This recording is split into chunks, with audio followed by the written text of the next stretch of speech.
Protests turn violent over police brutality. Hi, I'm Jeff, and this is lesson 267 of Plain English. JR is the producer, and your full English lesson is available online at plainenglish.com/267. Coming up today, another unarmed black man in the United States was killed by a white police officer in a case of excessive and unjustified violence. In this case, a Minneapolis police officer kneeled on the neck of a man for almost 9 minutes, killing him. The killing has sparked protests around the world.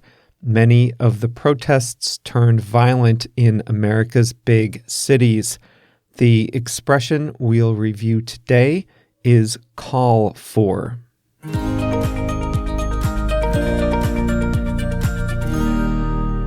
Demonstrations against police brutality in the United States have turned violent and have become the most serious case of civil unrest the country has seen in decades. The flashpoint for the current round of protests was the killing of George Floyd, a black man in Minneapolis who was killed by a white police officer. Here's what happened based on reporting in the weeks since his death on May 25th.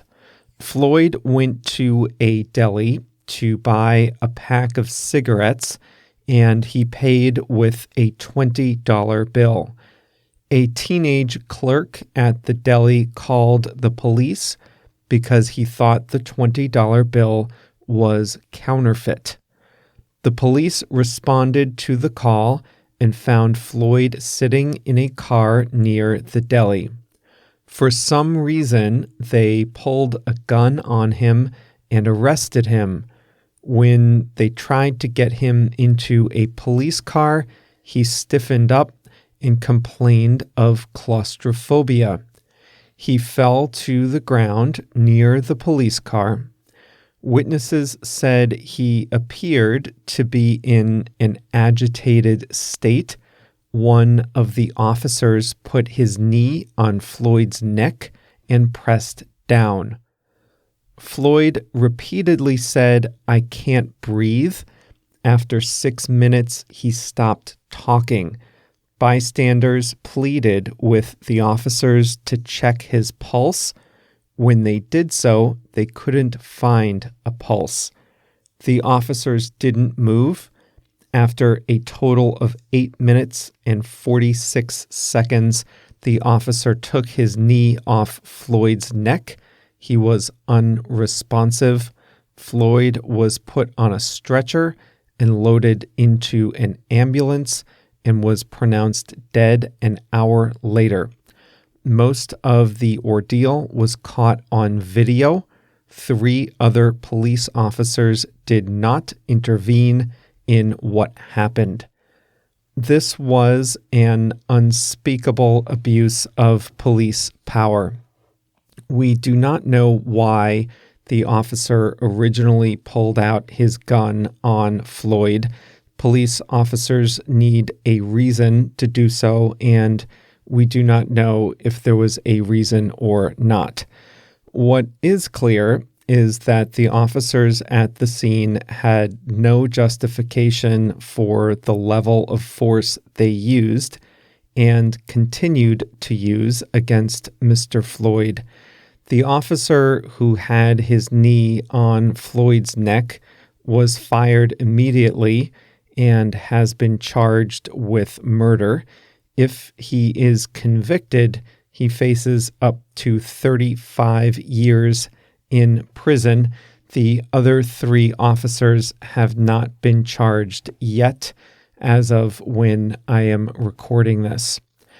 This has sparked outrage across the United States. It has reopened some deep wounds in American society. Floyd's last words were, I can't breathe. Those were also the last 3 words spoken by Eric Garner, a black man who was killed after police in New York put him in a chokehold in 2014. The phrase became a rallying cry against police brutality. The cases of Floyd and Garner are just 2 examples out of several in which white police officers used unjustifiable and excessive force against unarmed black people who have died in the encounters. Just 2 months ago, a black emergency medical technician was killed by police inside her home. There are many other examples. Citizens organized marches and protests to raise awareness of police brutality, to demand justice for victims of police brutality, including George Floyd, and to advocate for structural reforms of police departments. They highlight the mistreatment that black citizens frequently suffer at the hands of police and the desperation they feel over the unequal way citizens are treated based on their skin color. Most of the protests have been peaceful, made up of activists and ordinary citizens calling for justice to be done and police forces to be reformed. But the protests turned violent first in Minneapolis and then in other American cities, with protesters smashing windows, looting stores, overturning cars, attacking and, in some cases, shooting police and setting fires. In New York, 3 people threw explosives at a police car. The violence has led to clashes with police. They fired tear gas in one city and arrested a CNN reporter live on the air in another. The mayors of big cities are trying to allow protesters to peacefully demonstrate, but also control any violence and uphold order. Mayors in several big cities, including New York, Philadelphia, Chicago, Los Angeles, and Washington, announced citywide curfews at night. In the heat of the moment, it's hard to tell who is doing what, but authorities believe that many of the people responsible for the violence are not ordinary citizens demonstrating for justice. Many of the people instigating the violence are organized protesters from across the political spectrum who are using this opportunity to cause chaos. This is giving a bad name to the people demonstrating against police brutality and is drowning out their message. The families of the victims, including George Floyd's brother and Breonna Taylor's mom, have called for protesters to refrain from violence when demonstrating.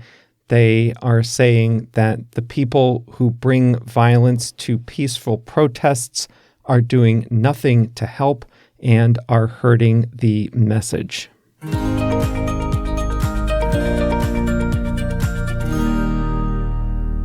Today we are going to talk about the phrasal verb call for.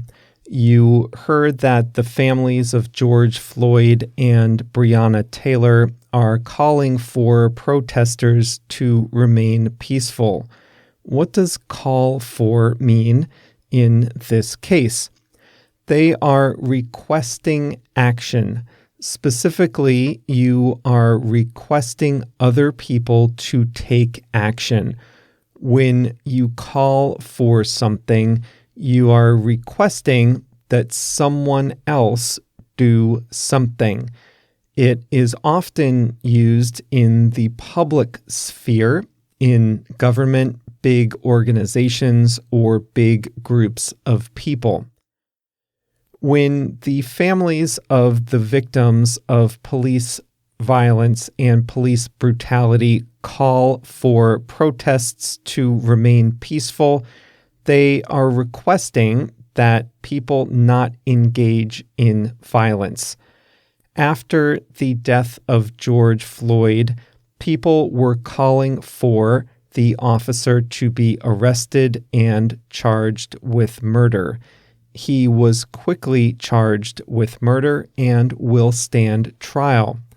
But the other 3 officers have not been charged, at least not when I'm recording this lesson, and people are calling for those officers to be charged as well. Why would people call for them to be charged? Why would people request that other officers be charged with a crime in this case? Well, they stood by and watched as their fellow officer killed this unarmed man by kneeling on his neck. There are calls for those 3 officers to be charged, and I think they will be. The overall theme of the protests is that people are calling for justice and they are calling for additional protection against this type of thing happening in the future. A large part of the frustration, desperation even, is that people have been calling for these things for a long time, and these terrible events keep happening. All eyes will be on police chiefs, mayors, and other authority figures. Depending on how they handle the situation, people may call for them to resign. That's a very common use of the term call for, to call for someone to resign. You can call for an investigation. If someone or something has gone wrong, typically at some level of government, people might call for an investigation. They might request that an investigation start to determine what happened. We in the U.S. have high unemployment right now. About 15% of the people who want to work are currently without a job, at least temporarily. And in many places, there are moratoriums on evictions. A moratorium is like a pause, and eviction is what your landlord, your building owner, does when you don't pay the rent. They kick you out. So there is a moratorium on evictions. That means that in these tough economic times, landlords are not allowed to kick people out of their homes for not paying rent. Some people are calling for these moratoriums to be extended since the economic situation has not improved in a lot of places in the U.S. They are calling for an extension to the pause on evictions. One key to keep in mind is that you are requesting action. You don't just call for something you want. You call for something that another person or group of people can implement or do. So what else can you call for? You can call for action. You can call for change. You can call for reform. You can call for calm. You can call for accountability and justice, things like that. All of those are possible because they can be the result of an action.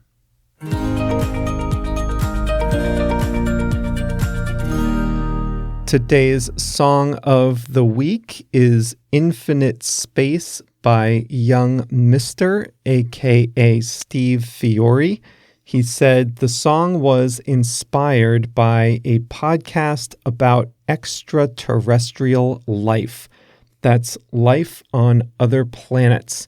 He wrote the song about this idea he had that the only beings he would truly identify with would be aliens, and he might never meet them. What if I never reach you? He asks in the song. I know you're somewhere out there in the infinite space. You can always find your song of the week on Spotify by searching the term Plain English Playlist. Thanks to JR, as always, for selecting the song of the week, Infinite Space by young Mr. Whether you're still stuck at home or you're starting to venture out again, this is a great time to practice English, and our new website makes it easier than ever to do that. Just visit plainenglish.com/join, JOIN, and select the membership option that's best for you. And remember, there will always be a free option. We'll be back on Monday with another Plain English lesson. Stay safe, everybody.